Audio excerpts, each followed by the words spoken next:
প্রাণৰ কাতৰ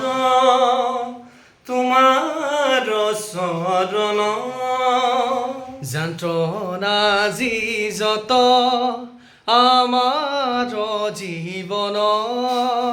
নখান ৰাখতে ঘূণীয়া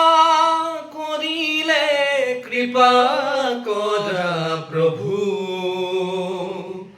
শৰণে ললো আমি করুণাময় তুমি কৰি অপৰাধ ক্ষত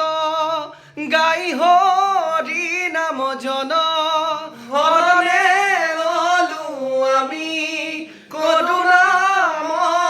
তুমি কৰি অপৰাধ ক্ষত গাই